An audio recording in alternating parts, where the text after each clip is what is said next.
Praise God, hallelujah.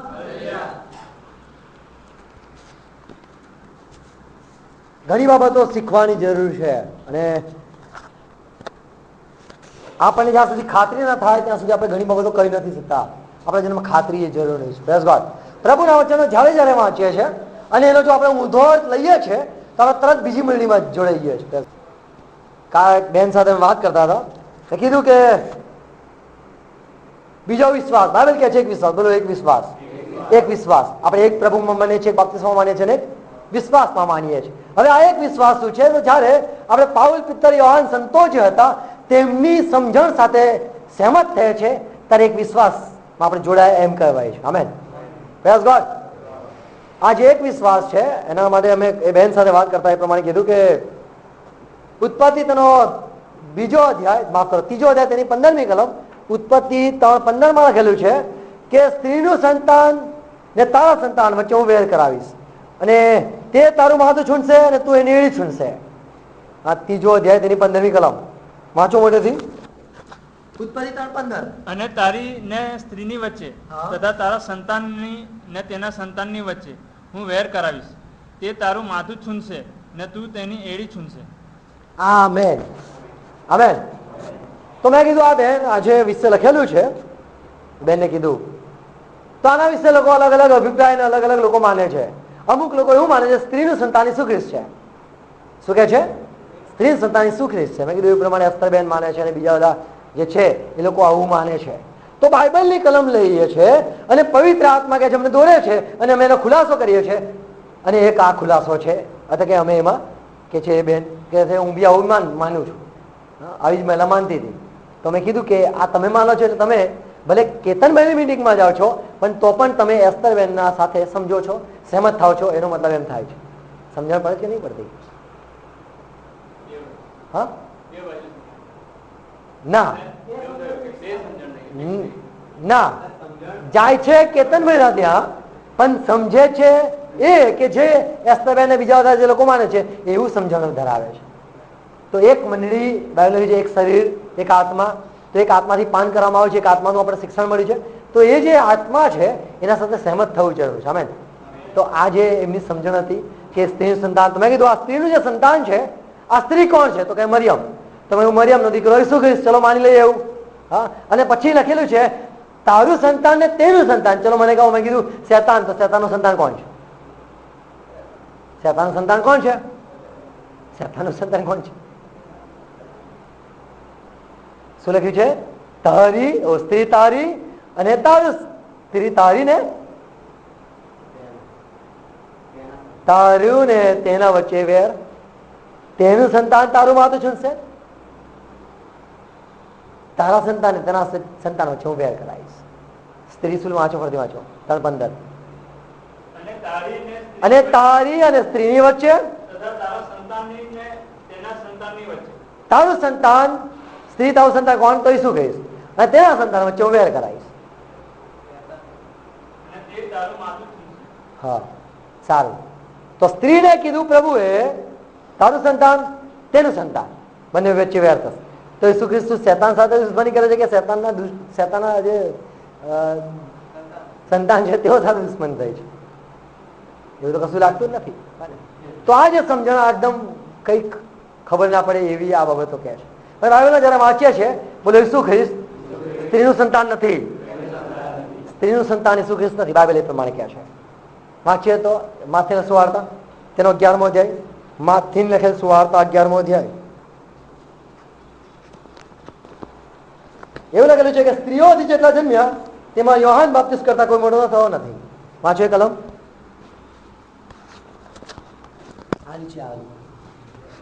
હું તમને ખચિત કહું છું કે સ્ત્રીઓથી જેટલા જન્મ્યા છે તેઓમાં યોહાન બાપ્તિસ્ત કરતા કોઈ મોટો થયો નથી. આમેન.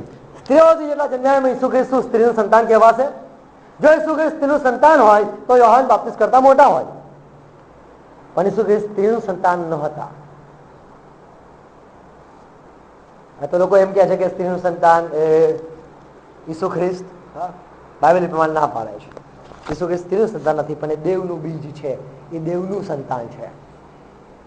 આ સ્ત્રીનું સંતાન બીજા લોકો એક પ્રમાણે ખુલાસો આલે છે. મંડળી સ્ત્રી કોણ છે? મંડળી, અને મંડળીનું સંતાન ઈસુ ખ્રિસ્ત છે એવું લોકો કહે છે, ખુલાસા આલે છે. અને બીજું છે સ્ત્રી એ ઇઝરાયલ છે, અહીંનું સંતાન 1,44,000 સંતો છે એવું ઘણા લોકો કહે છે. એમાં આપણે લોકો છે. Praise God. 3 બાબતો પૃથ્વી પર ચાલી રહી છે. આ જ કલમ ઉત્પત્તિ 3:15ની કલમના ખુલાસા અલગ અલગ લોકો આપે છે, અને એ દર્શાવે છે કે તેઓ અલગ અલગ આત્મા પામેલા છે. અલગ અલગ શિક્ષક અલગ અલગ બાબત કહે છે. જો એક જ આત્મા હોય તો એક જ શિક્ષણ હોય, જુદા જુદા શિક્ષણ ના હોય. એક જ દેહ હોય તો એક જ એના બાળકોને એક જ વસ્તુ શીખવે, નહીં કે જુદી જુદી વાતો શીખવે. જુદી જુદી વાતો શીખવે છે એ દર્શાવે છે કે જુદા જુદા શિક્ષકો છે, અને એ જુદા છે. 1 કોરિન્થી 15:24 લખેલું છે, ઈસુ ખ્રિસ્ત બાપને રાજ્ય સોંપી દેશે, અને જ્યારે સગળા રાજ્યોના અધિકારો પરાક્રમ તે તોડી પાડશે ત્યારે અંત આવશે.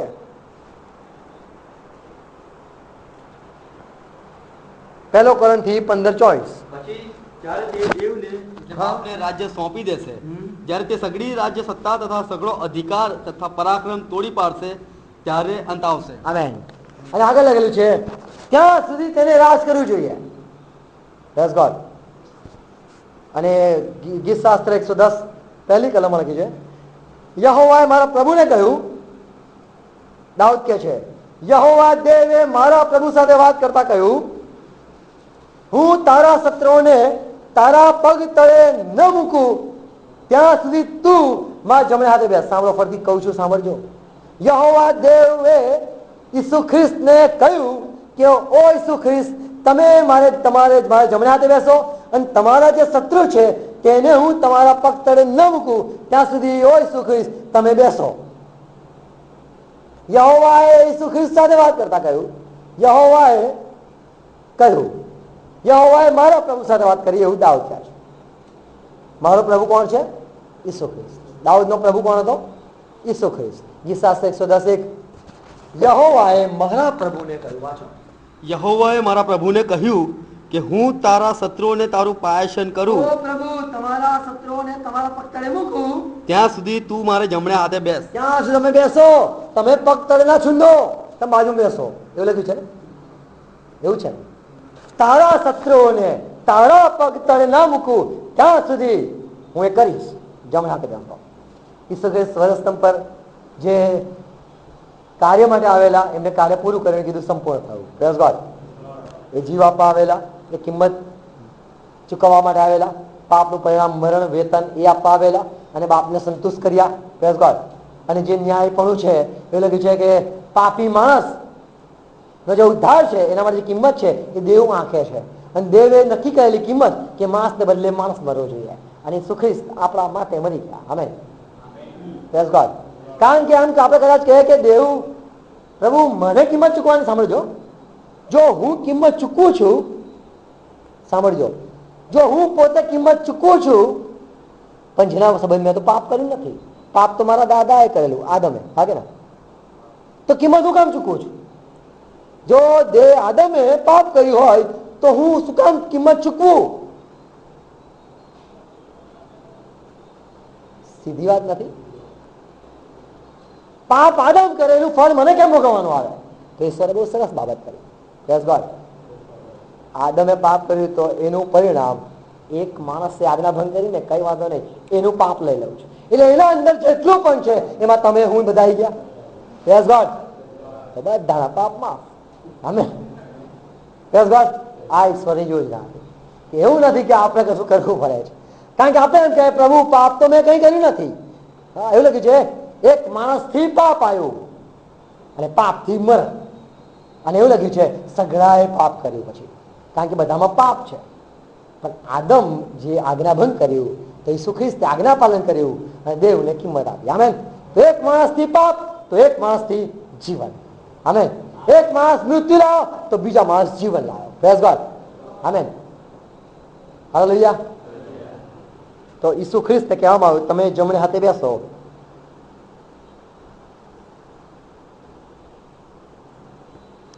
પહેલો કોરિન્થી 15:25 વાંચો. 15:25. ખ્રિસ્ત, હા, કેમ કે તે પોતાના સર્વ શત્રુઓને પગ તળે નહીં દાબે ત્યાં સુધી તેણે રાજ કરવું જોઈએ. આમેન. ત્યાં સુધી ઈસુ ખ્રિસ્ત રાજ કરે છે અને ઈસુ ખ્રિસ્તનું રાજ્ય ચાલે છે. શું એ કેવી રીતે રાજ કરે છે? એ શત્રુઓને પગ તળે મૂકવાનો છે, પણ એની યોજનામાં. અને એ તો એ છે એનું કામ કે જમણાથી બેસવું, પણ એની જે પ્લાનિંગ છે અદ્ભુત મંત્રી છે ઈસુ ખ્રિસ્ત. અને એના જે પ્લાનિંગમાં જેમ કહેવામાં આવેલું કે સ્ત્રીનું સંતાન આવશે એ માથું છૂંશે. હવે આપણે પ્રકટીકરણ જયારે વાંચીએ છીએ, પ્રકટીકરણ 12મો અધ્યાય, પ્રકટીકરણ 12મા અધ્યાયમાં પહેલી કલમમાં લખી છે, ત્યાર પછી એક મેં ચિહ્ન જોયું અને સૂર્યથી વેષ્ટિત એક સ્ત્રી જોવામાં આવી. પ્રકટીકરણ 12મો અધ્યાય પહેલી કલમ, પાન નંબર બોલો, છેલ્લા સૌથી છેલ્લું પુસ્તક, છેલ્લું પુસ્તક સૌથી છેલ્લું, પ્રકટીકરણ 12મો અધ્યાય પહેલી કલમ. ત્યાર પછી સૂર્યથી વેષ્ટિત એક સ્ત્રી જોવામાં આવી, તેને તેના પગ તળે ચંદ્ર, આ સ્ત્રીના પગ તળે ચંદ્ર, અને તેના માથાના 12 મુગટ હતા, તારા હતા, અને 12 તારા. હવે આ 12 તારા શું દર્શાવે છે? આપણે ખબર છે, ઇઝરાયલના કુળ. આમેન. ઇઝરાયલ જે છોકરો હતો એનું બીજું નામ શું હતું? યાકૂબ. યાકૂબનું બીજું નામ શું હતું? ઇઝરાયલ. તો આ યાકૂબ જે હતો એના 12 છોકરાઓ હતા, 4 પત્નીઓ દ્વારા. બે પત્નીઓ પણ બીજી બી બે એમ થોડી કહેવાય, એ બી આપી દીધેલી. 4 પત્નીઓ દ્વારા 12 સંતાન થયા. તો એમાંના આજે, કારણ કે એ સમય કેવું હતું કે કોઈ બાળકો નતા થતા ઇબ્રાહિમ, એટલે કે વંશ વધારો હોય, આપણે વધારવાના છે. અને એવું કીધેલું, તમે વધો ઓછા ન થાવ, એ પ્રભુની ઈચ્છા છે. પૃથ્વીને હરીભરી કરો. પૃથ્વી આખી ભરપૂર થઈ છે, એક ખૂણો ના રહ્યો છે, બધા રહેવા જોઈએ, બધા આખી દુનિયા જ ફેલાઈ જવી જોઈએ. તો અહીંયા જે વાંચીએ છે કે આ સ્ત્રી જે છે એને 4th કલમમાં લખી છે, એક નર બાળક અવતર્યો, હા ને, અને એને અધિકાર આપવામાં કે તે લોઢાના દંડથી રાજ કરે. એવું છે ને? 4th કલમ વાંચો, આ સ્ત્રીને વાંચો. આ સ્ત્રીને પુત્ર નર બાળક અવતર્યો, એ સર્વ દેશના લોકો પર લોડાના દંડથી રાજ કરશે. અહીંયા લખ્યું છે એક આ સ્ત્રીને એક નર બાળક, બોલો, એક નર બાળક અવતર્યો. હવે આ બાબત તો બનવાની છે એના વિશે લખેલું છે, નહીં કે બની ચૂકી છે એના વિશે. કારણ કે આપણે પહેલી કલમ વાંચીએ છીએ, 12મા પહેલી કલમમાં લખ્યું છે ત્યાર પછી, એટલે એના પહેલા કંઈક બીના બનેલી છે. 11મા અધ્યાયમાં વાંચીએ છીએ પહેલી કલમ 11:1 પછી, 10મો અધ્યાય પહેલી કલમ પછી, હા ને. તો પછી પછી પછી પહેલા આવે છે બીજો અધ્યાય, પછી ત્રીજો અધ્યાય પૂરો થાય છે, પછી 4થો અધ્યાય આવે છે. 4થા અધ્યાયમાં જે બાબત પ્રભુએ પ્રતિકારણ આપ્યું છે કે આવું બનવાનું છે, 4થા અધ્યાયનું પછી 5મા અધ્યાય, પછી 6થો અધ્યાય, પછી 7, 8, 9, 10, 11 અધ્યાયમાં જે સાહેબ આવશે એ બાબતો બનશે. પછીથી એક બાળક અવતરશે, પછીથી 13મો અધ્યાય. આમેન.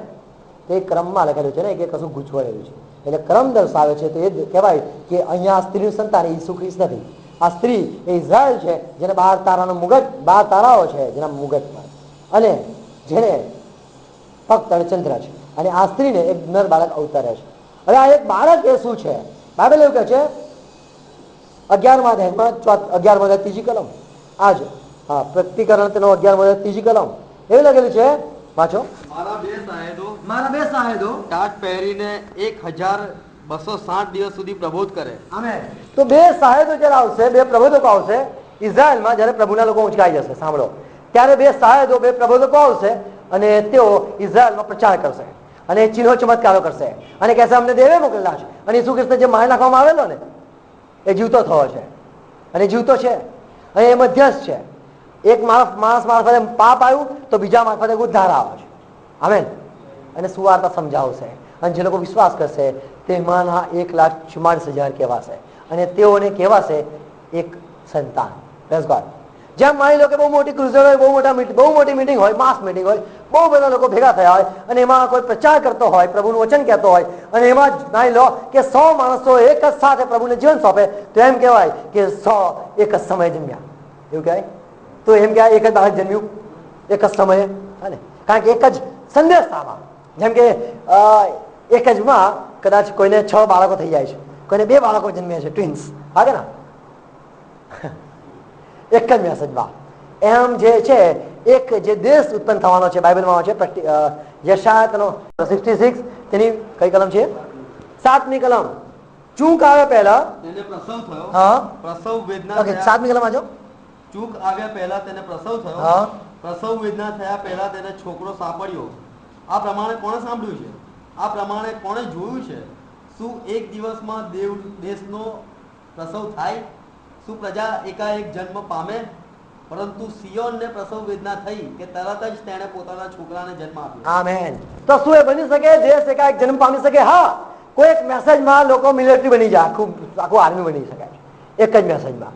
તો અહીંયા લખ્યું છે કે એક જ સમયમાં જે નર બાળક અવતારવાનો છે, એક દેશ ઉભો થવાનો છે. Praise God. એક પ્રકારના લોકો ઉભા થવાના છે કે જેને કહેવાશે સ્ત્રીનું સંતાન. આમેન. સિયોન નગરી હોસાના ગાતી જો. આ કે જે નગરી હોય, નગર હોય ને, એને સિટી એ સ્ત્રીલિંગ છે. એટલે શું કહેવાય? હા, સ્ત્રીલિંગ એટલે સ્ત્રી જ કહેવાય. કોઈ બી નગરી હોય, એ શહેર વડોદરા બી નગરી છે, હે ને? સ્ત્રી કહેવાય કે પુરુષ કહેવાય? કોઈ બી લઈ લો, કોઈ બી દેશ હોય એને હંમેશા સ્ત્રી જ કહેવાય. કારણ કે એ જન્મ આપે. જેમ કે આપણે એમ કહે છે કે ભારત પિતા કહીએ કે ભારતમાં માતા શું કહીએ છીએ? માતા નહીં કહેતા, હા કે ના? તો જે પણ દેશ હોય તેમના માટે સ્ત્રી વપરાય છે. તો એવું પ્રભુએ કીધું સ્ત્રી નું સંતાન ને તારું સંતાન, તેનું સંતાન પછી હું વેર કરાવીશ. Praise God. અને તે તારું માથું છૂંશે. તો એકાએક દેશ જન્મ પામશે અને લોઢા ગ્રંથિ રાજ કરશે. એને કહેવાશે સ્ત્રી ને બાળક થયું. આમેન. એ ભવિષ્યવાણી પૂરી થશે. આપણે કેવી રીતે માનીએ કે હજુ શેતાનનું માથું નથી છીંદાવું? તો બે કલમો વાંચીએ છીએ. એક તો રોમન પત્રનો 16મો અધ્યાય 20મી કલમ, રોમન 16:20. એવું લખેલું છે, શાંતિદાતા દેવ, બોલો મારા પાસે બોલો, શાંતિદાતા દેવ શેતાનને વહેલો તમારા પગ તળે છુંદી નખાવશે. એટલે ભવિષ્યવાણી બાકી. સાંભળો, એ ભવિષ્યવાણી બાકી છે. એટલે હજુ શેતાનનું માથું નથી છુંદાયું. પણ એવું લોકો શીખવે છે કે શેતાનનું માથું છુંદાયું છે. જો સાપનું માથું છુંદાય તો પછી બાકીનું કશું હોતું નથી. એ પોચડાથી કઈ લડતો નથી. માથું એ અગત્યનું છે. એ જો આપણે એમ કહીએ કે ઈસુ ખ્રિસ્તે શેતાનનું માથું છુંદી નાખ્યું હોય તો અત્યારે શેતાનની કોઈ હસ્તી ના હોય અને એના કોઈ આત્માઓ કામ ના કરે. બધા એ જે હેડ છે, શેતાન એક હેડ છે અને એના પાછળ બધા આત્માઓ છે, એના પાછળ આ દૂતો છે, એના દૂતો છે. તો જો માથા પર જ ઈજા થાય, રાજા પર જ ઈજા થાય તો પ્રજાઓ ઓટોમેટિક સરેન્ડર થઈ જાય. ભાઈ હા ભાઈ હવે રાજા બની ગયો છે, ભાઈ આઈએ સામે આઈએ, હાથ ઊંચા કહીને બધા સરેન્ડર થઈ જાય. હા કે ના? હા ને? તો માથું હજુ છુંદાયું નથી. એવું વાંચે છે 16મો અધ્યાય તેની 20મી કલમમાં કે શાંતિદાતા દેવ શેતાનને વહેલો તમારા પગ તળે છુંદી નખાવશે. તો ભવિષ્યવાણી બાકી છે. આમેન. આપણે માનીએ છીએ કે હજુ ભવિષ્યવાણી બાકી છે, પૂરી નથી થઈ. તો 1,44,000 જે ઇઝરાયલના સંતાન છે, એક પ્રજા, એક દેશ, એક સંતાન, એક છોકરો સાંપડ્યો.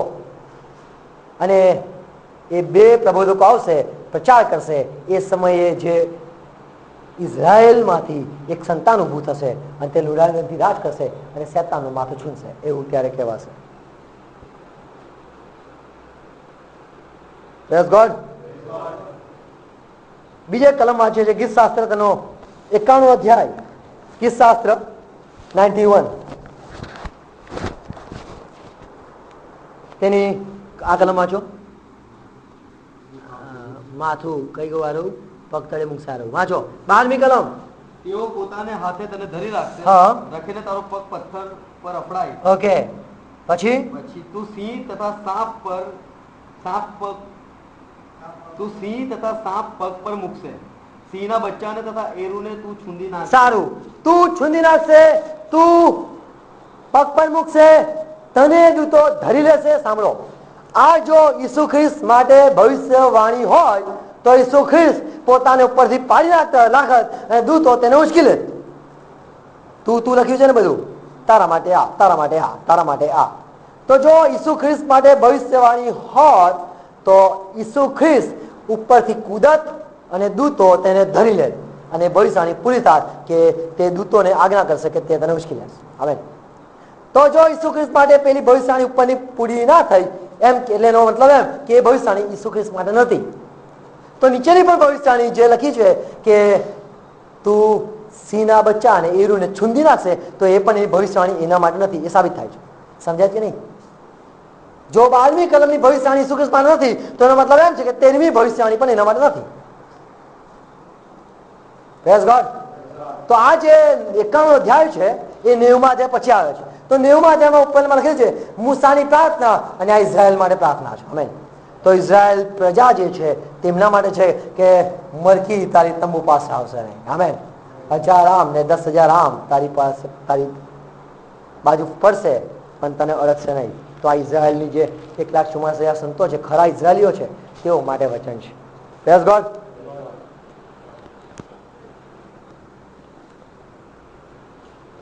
હવે જે પગ છે શું છે? કારણ કે લખ્યું છે કે પગથી શેતાનમાંથી છૂંદાશે. બાઇબલમાં વાંચે છે જ્યારે પ્રભુએ મંડળીની જ્યાં સ્થાપના થઈ તો એને સ્થિર કહેવામાં આવ્યું. સ્થિર. માથું પહેલા આવ્યું, પછી આમ થયું, ધીરે ધીરે બોડી બનતી ગઈ. આખી બોડી મંડળી જે છે એ બોડી બની રહી છે. હા, હવે એનો પગનો ભાગ આવે છે.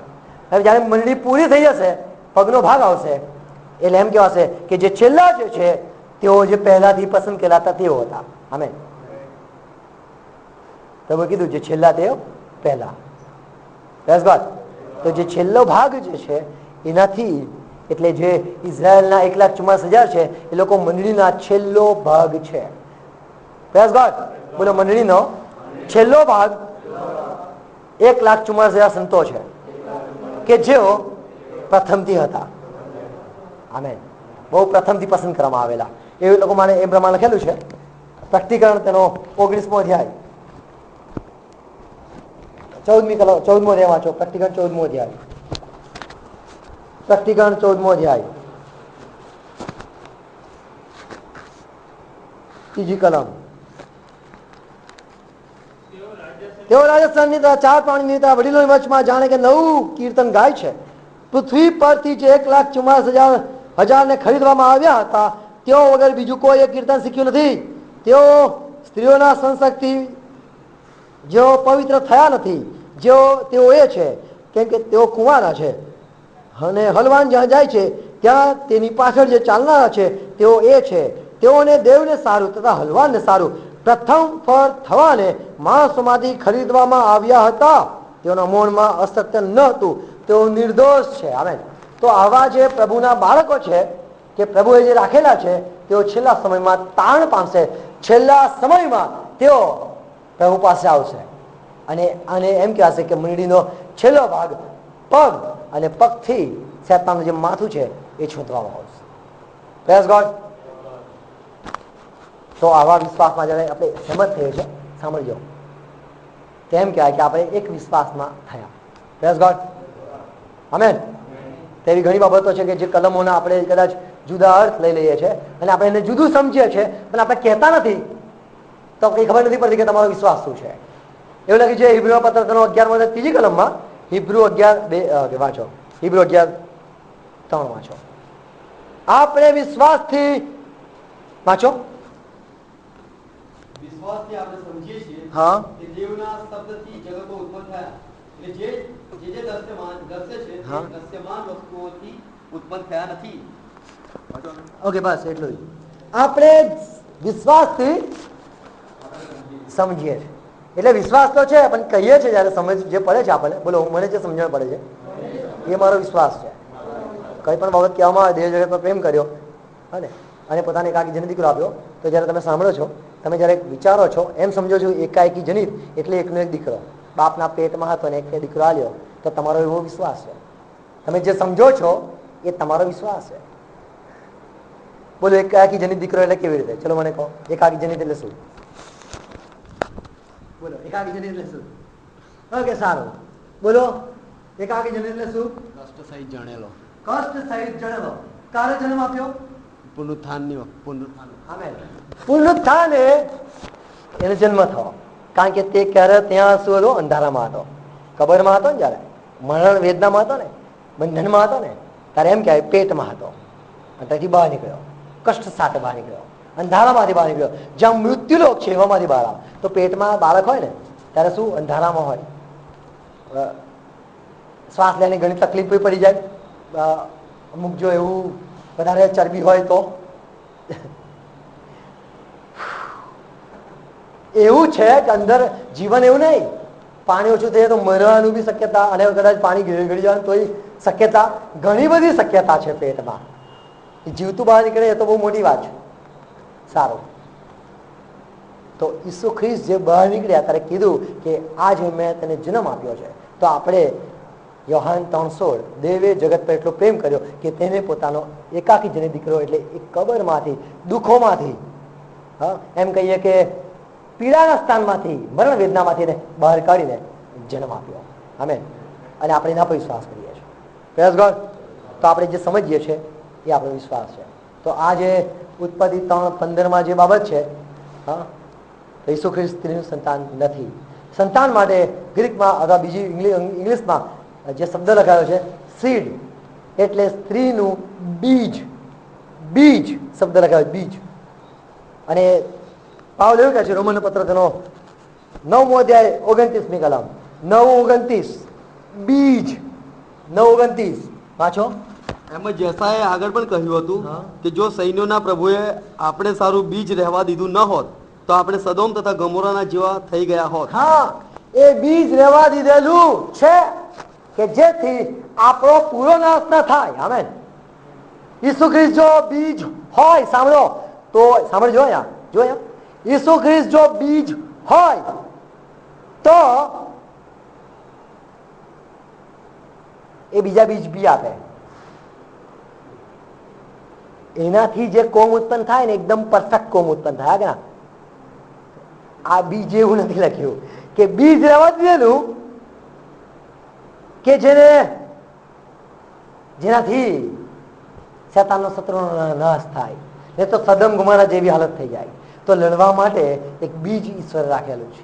અને આજ એ લખી છે સ્ત્રીનું સંતાન નહીં પણ સ્ત્રીનું બીજ. સ્ત્રીનું બીજ, એમાં જ આ એક બીજ છે.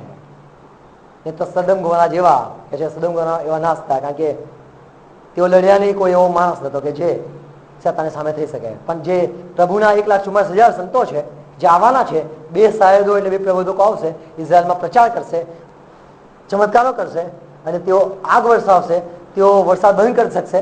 એવા જે અધિકારીઓ છે, પ્રભુ જેવો અધિકાર આપેલો છે, તેઓ દ્વારા એક બીજ ઊભું થવાનું છે કે જેના લીધે જે શેતાનની હાલત બગડી જશે. અને આ બીજ રહેવા દે છે. હા, શેતાનનું માથું છૂંદાશે. એટલે શેતાનનું માથું છૂંદવું એ બે અર્થ છે. શેતાનનું જે એમ કહીએ કે શેતાન મેન જે છે એ જ મોટી જડ છે, અને એ જ મોટું માથું છે કે જેના દ્વારા, જેના પાછળ લોકો ચાલે છે.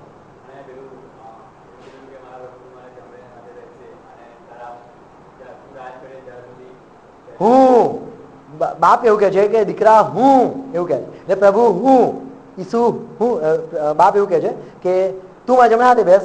ક્યાં સુધી બેસ? જ્યાં સુધી હું તારા શત્રુઓને તારા પગ તળે ન દાબું ત્યાં સુધી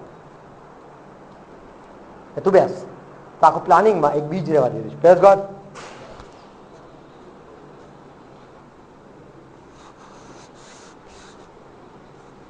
એમ તો ઘણી બાબતો છે, કદાચ તમે કહું તો નવું કંઈક પ્રેક્ટિકલ આપું કે કંઈક સમજાવું તો. જ્યારે આપણે વાંચીએ છીએ ઈસુ ખ્રિસ્તનો ચહેરો, પ્રેક્ટિકલ પહેલો અધ્યાય તેની 14-16 કલમ, પ્રેક્ટિકલ પહેલો અધ્યાય. ત્યાં લખેલું છે કે તેનું માથું કેવું હતું? બોલો. સફેદ બરફ, ઊન જેવું. વાંચો.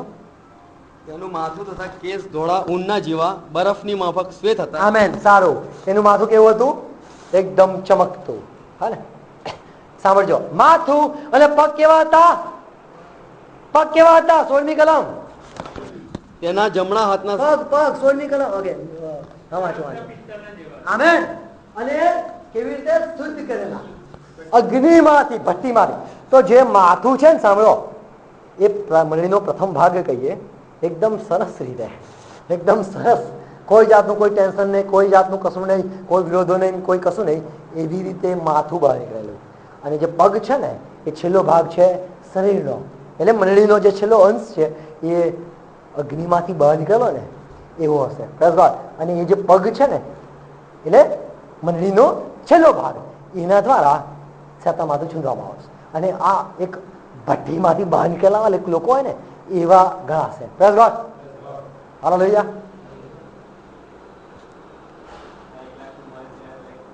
1,44,000 ઇઝરાયલના લોકો છે. ક્યારે આવશે? જ્યારે મંડળી ઉચકાઈ જશે. પણ મંડળી ઉચકાઈ જશે એટલે તેઓ આકાશમાં જ રહેશે. મંડળી ઉચકાઈને આકાશમાં રહેશે. જ્યારે બીજા લોકો આવવાના છે એમના સાથે પછી આપણે રાજ કરવાનું છે. ત્યાં સુધી આપણે કશું કરવાનું નથી. 1,44,000 આપણા સાથે જોડાઈ જશે. પછીથી 1,000 વર્ષનું જે રાજ આવશે એમાં બધા લોકો પ્રભુનું રાજ્ય ફેલાવશે. ઓકે, એ કેવું છે હું તમને કહું. બાઇબલ પ્રમાણે કહે છે પ્રભુ ઈસુ ખ્રિસ્ત આવશે પણ પૃથ્વી પર નહીં, આકાશમાં દેખાશે.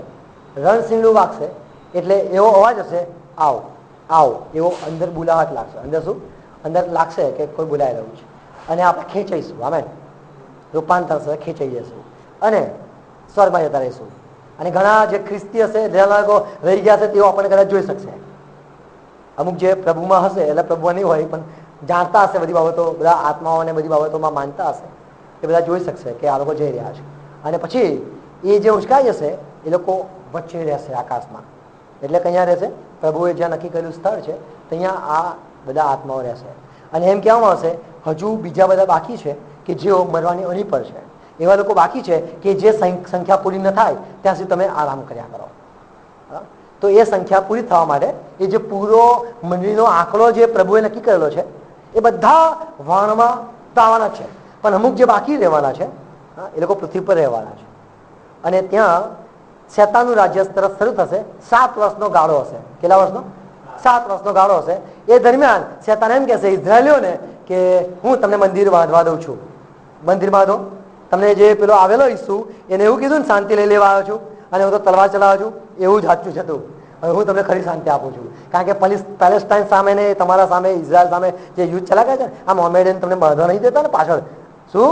જે ડોમ ઓફ ધ રોક કહેવાય છે ને, જે પેલું બુરજ છે, મસ્જિદ છે ને, અને જ્યાં ઇબ્રાહિમે બલિદાન આપેલું, જ્યાં ઇબ્રાહિમે પોતાના છોકરાનું બલિદાન આપેલું, એ જે જગ્યા મુસલમાનને પછાઈ પાડી છે ને, તો હું તમને બાંધવા દઈશ. અને આ લોકો યહૂદીઓ એમ કહેશે અમે તમારી સાથે છે, તમે જ અમારા મસીહ છો, એમ કહીને તેઓ એને માની જશે. સૂટ બૂટમાં હશે એકદમ, પણ ઓળખી નહીં શકાય. અને એને લોકો આધીન થઈ જશે. અને કરાર થશે, 7 વર્ષનો કરાર, શાંતિનો કરાર થશે. અને સમયે એ બધી શાંતિ સ્થાપશે. પણ એક સમય આવશે જ્યારે પછી થોડા સમય પછી આ બે સાહેદો પ્રબોધકો ઉભા થશે અને કહેશે કે આ જે છે ને એ શૈતાન છે, ઈસુ ખ્રિસ્ત પર વિશ્વાસ કરો, પાછા ઈસુ ખ્રિસ્ત પાસે આવી જાઓ, એવું કહેશે. ઇઝરાયલને કહેશે કે આ બનાવટી છે અને ભવિષ્યવાણી કરશે કે અમે દેવ તરફથી મોકલેલા છે. તો લોકો કહેશે તમે દેવ પાસેથી આવેલા છો કે અમને ખબર પડે, કારણ કે આ બી ચમત્કાર કરે છે. શૈતાન બી એવું લખી છે, ખોટા ચમત્કારો કરશે અને લોકોને અસત્યતા માનવા માટે મજબૂર કરશે અને લોકો અસત્યતા માનશે પાછા. પણ આ બે સાહેબ એમ કહેશે અમે અમારા કહેવાથી વરસાદ વરસે અને અમે કહીશું તો આગ વરસે, અમે પાણીનું લોહી કરી નાખીશું, અને એમ આ લોકો ત્રાસ હાલશે. ત્યારે આ જે શૈતાન હશે એવું કહેશે કે આ બે લોકો છે ને શૈતાનના મૂકેલા માણસો છે અને મને તો દેવે મોકલેલો છે તમારો ઉદ્ધાર કરવા માટે. પણ આ બે મારો મારો મારો અને મારી નાખવામાં આવશે અને આ બેની લાશો પડી રહેશે અને બધા લોકો મોબાઈલ અને કે બધી ઇન્ટરનેટ ને ટીવી ઉપર આ લોકોની લાશને જોવામાં આવશે કે બે લોકો જે પૃથ્વી પર ત્રાસ હાલતા હતા ને, બે કહીએ શૈતાનના કહીએ કે એજન્ટો અથવા તો શૈતાનના માણસ હતા, તેઓને માર નાખવામાં આવશે. ને હવે બધા એકબીજાને ભેટો વહેંચશે, એકબીજાને આનંદના સમાચાર આપશે, એકબીજા પર ગ્રીટિંગ્સ મોકલશે કે આપણે જીતી ગયા છે એમ કહીને.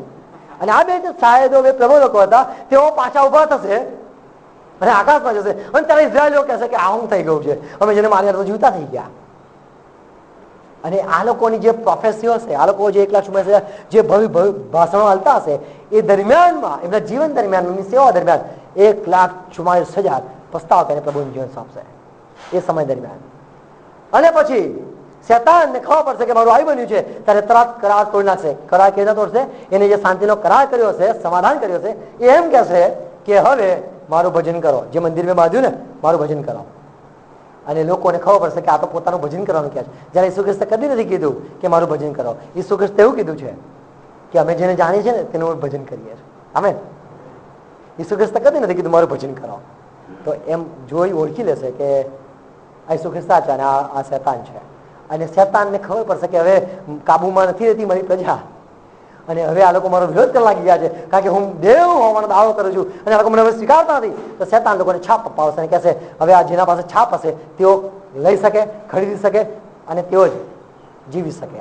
નહીં તો જે લોકો છાપ નહીં લે જેમ કે કદાચ કંઈક બધા અલગ અલગ વાતો કહે છે કેવા પ્રકારના ચિહ્નો હશે, જેમ કે આઈ કાર્ડ કેવું અગત્યનું થઈ ગયું બધા એવી રીતે કહે છે કે અહીંયા કહેવાય છે કે ચીપ સોદા છે, આ શોધાઈ છે, કહે છે બધા લોકો, બરાબર, શોધાઈ છે. અને એમાં બધો ડેટા હોય છે. તમે હાથ મશીનમાં નાખો, કાઢો, તમારું બેંક એકાઉન્ટ ખબર પડી જાય કેટલું બેલેન્સ છે અને પૂરી ડિટેલ, ફેમિલીમાં કેટલા છે, બધું જ પૂરી ડિટેલ, બર્થ અને બધી વસ્તુઓ એના ચીપમાં. અને એ જે માર્ક લેશે, એ બધા જે ચિહ્ન લેશે તેઓને ખાવાનું લેવાશે, વેચાતું લેવાશે, એને લોકો પૃથ્વી પર ચાલશે. પણ જે લોકો નહીં લે તેઓના ઉપર શેતાન ત્રાસ ગુજારશે. પણ આ 1,44,000 જે લોકો હશે તેઓ બળ પગારશે અને શેતાનના રાજ્યને ફેંકી દેશે. એના અધિકારને તોડી નાખશે. તેઓ ઈસુ ખ્રિસ્તના નામમાં કામ કરશે અને તેઓ લોઢાનો રાજ કરશે. આમેન. અને શેતાન એ થઈ જશે કે અમારું આઈ બન્યું છે. અને શેતાન ત્યારે તો આકાશમાં જશે, પણ એના પૃથ્વી પર એના માણસો કામ કરતા હશે. આકાશમાં લડાઈ ચાલશે અને આકાશમાં મિખાએલના દૂતો અને શેતાનના તેના દૂતો લડાઈ ચાલશે. અને જે મિખાએલના દૂતો છે તેઓ જય પામશે અને જે શેતાનને તેના દૂતો જે લડતા હતા તે શેતાનને તેના દૂતોને પૃથ્વી પર ફેંકવામાં આવશે કે જાઓ નીચે આવે. અને નીચે આવતાની સાથે એમ કહેવામાં આવશે હવે તમે નીચે પૃથ્વી પરનું આઈ બન્યું છે. નીચે પૃથ્વી પરના લોકોને અફસોસ કે શેતાન ઉતરી આવ્યો છે અને સાપ પર ગુસ્સે થાય છે. એટલે અગર સ્ત્રી પર ગુસ્સે થાય છે શેતાન, ઇઝરાયલ પર ગુસ્સે થશે કે ઇઝરાયલ જ મારો વિરોધ કરે, બાકી બધા ઇન્ડિયા અને પાકિસ્તાન બધા મને સરેન્ડર થઈ ગયા છે. બી આ દેશ જે મને ગાંઠતો નથી. અને 1,44,000 લોકોને પણ પ્રભુ બચાવ્યા છે. Praise God. પણ આ ઇઝરાયલ એટલે ઇઝરાયલના બાકીના જે બીજા બધા ઇઝરાયલના જે બાળકો હશે, ઇઝરાયલના લોકો હશે, તેઓને ત્રાસ આપશે શેતાન. પણ ઈસુ ખ્રિસ્ત આવશે અને માત્ર ફૂગથી જેમ લખ્યું છે એમ સહાર કરશે અને 1000 વર્ષનું રાજ થશે. 1000 વર્ષ શેતાનને બાંધવામાં આવશે, બાઇબલ કહે છે. એટલે 1000 વર્ષની શેતાન નહીં દેખાય. અને જે પ્રભુના લોકો ઉંચકાઈ ગયા છે 1,44,000 અને સાથે મળીના લોકો, એ બધા લોકો પૃથ્વી પર રાજ કરશે. આમેન. 1000 વર્ષ માટે. પછી 1000 વર્ષ માટે શેતાનને છોડવામાં આવશે પડતી, એવું કે લખ્યું છે. એટલા માટે કે તે લોકોને ભમાવે. અને શેતાન બહાર આવીને કહેશે હું તો બહાર જ હતો કારનો. કોણે મને કીધું, કોણે તમને કીધું કે મને બાંધવામાં આવેલો? હું તો બહાર જ કરતો, પણ જોયા કરતો કે તમે મને મારા કંટ્રોલ થશે કે નહીં, કારણ કે તમારા ઇઝરાયેલીઓ બાળકો, મેં કીધેલું પહેલાથી મારું વાંચન કરો, મારું માનો, પણ માન્યું નહીં. અને બહુ બધું બહુ હદે ભ્રમણામાં લાગશે અને લોકો ઘણા માની બી જશે.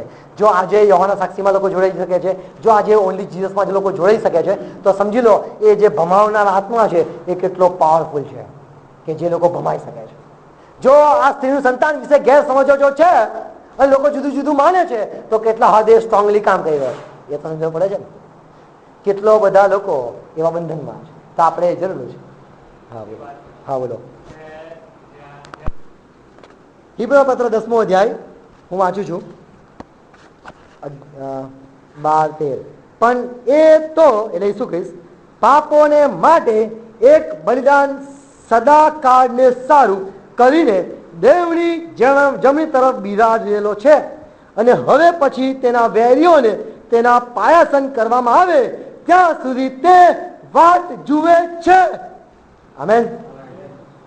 Praise God. શું વાંચ્યું? રાહ જુએ છે ને, રાહ જુએ છે. હા કે ના? તો આપણે માનીએ છીએ કે હજુ શેતાનનું માથું છુંદાવાનું છે. પણ અસ્તરબેન ને બધા બહુ બધા લોકો એવું માને છે કે શેતાનનું માથું છુંદાઈ ગયું, સિર ઉસકા બરસન પર કુચલ દિયા અને બધી એવા ગીતો ગાય છે. તો સમજી લો એ પવિત્રામ પામ્યા છે કે નહીં એ તમને અમે ખબર પડી જાય. પણ આ સેવક સેવિકાઓ લોકો શું કરે ખબર છે? એ લોકો બાઇબલ ખોલતા નથી, કારણ કે એમની પાસે નોકરીના સમય હોય છે. એ લોકો પાસે સમય નહીં તો બાઇબલ વાંચવાના. એટલા માટે તેઓ શું કરે છે? તેઓ કોઈ બહારથી સેવક આવેલા હોય અને કોઈ પ્રેક્ટિકલ કે ઈસુ ખ્રિસ્તમાં શેતાનનું માથું છૂંદી નાખ્યું છે, તો બધા જે હોય એવા નબળા લોકો એ લોકો પણ બાઇબલ ખોલ્યા વગર એમ કહેતા હોય છે કે જો સેવક કહે છે ને એટલે માની લો ને. એવી રીતે એસ્તરબેન છે બિચારા, કે ચલો માની લો ને, એમ પણ માની લઈએ અને કશો અભ્યાસ નથી કરતા. અને એવી ઘણી બાબતો છે કે જે આપણે જાણવી જરૂરી છે. તો આપણે વિશ્વાસથી સમજવું જોઈએ આપણે શું વિશ્વાસ કરીએ છીએ. આમેન. God bless you. પ્રાર્થના કરીએ. પિતા આભાર માને સ્તુતિ કરીએ છીએ તમારા વચનો માટે જે જીવંત છે. હા, જે માં તમને પ્રભુ જાણવા મળે, શીખવા મળે છે. અમે પ્રભુ તમારા વચનથી જોયું કે મારે જમણે હાથે બેસ, જ્યાં સુધી હું તારા શત્રુઓને તારા પગ તળે ના દબાવું, પાયાસન ના કરું ત્યાં સુધીમાં જમણે હાથે બેસ. અને તમારા વચન પ્રમાણે વાંચ્યું કે તમે બિરાજ્યા અને તમે વાટ જુઓ છો. એ દિવસને અમે પણ રાહ જોઈએ છે કે જ્યારે શેતાનનું માથું છુંદાઈ જાય. હા પ્રભુ, અમે આભાર માનું કે શાંતિદાર દેવ જેમ લખેલું છે, શેતાને વહેલો તમારા પર છુંદી નખાવશે. એ ભવિષ્યવાણીઓ મારા દેવ એ અમારી નજરમાં પ્રભુ પૂરી થાય. શેતાનનું માથું છુંદાય, એનું રાજ્ય જતું રહે, એનો અધિકાર જતો રહે. અમે પ્રભુ પ્રાર્થના કરીએ છીએ, અમને આપણે કૃપા કરો, વધુ આ બાબતને સમજી શકીએ, ખાતરીથી ચાલી શકીએ, અને મહાદેવ શેતાનના અધિકાર હરાવનાર થઈએ. જેમ તમારે છે કે છે અમારું યુદ્ધ એ રક્તમાં સામે નથી, પણ અધિપતિઓ, અધિકારીઓ, આ વાયુના સત્તાધારી અધિકારીઓ સામે, આકાશી સ્થાનોમાં દુષ્ટાત્મા લશ્કર સામે છે. એ તમામ દુષ્ટાત્મા સામે લડી શકીએ માટે અમારા પર કૃપા કરો. અને કોઈ પણ તમે પ્રભુ હાલે ડોલે નહીં, પણ સ્થિર રહીએ અને ખ્રિસ્તમાં ટકી રહીએ, વચનોમાં ટકી રહીએ, જ્ઞાન દાપણ બુદ્ધિ સંપાદન કરીએ. કૃપા કરો. અને જે ખોટી બાબતો લોકો શીખવે છે અમે જાણી લઈએ કે એ જૂઠા શિક્ષણને જૂઠા આત્માથી પ્રેરણે બોલતા હોય છે. પ્રભુ, અમે અમારી આંખો ખોલી નાખીએ અને લોકોને બહાર કાઢીએ અંધારામાંથી. અમારા પર કૃપા કરો, અમારો ઉપયોગ કરો. બધા વચનો દ્વારા અમને પ્રભુ સાબિતી ને પ્રભુ એ વચનો મારફતે અમને હિંમત ને બળ આપો, સમજણ આપો. પ્રભુ શું ખ્રિસ્તના નામમાં માગીએ બાપ. Terus juga nasari.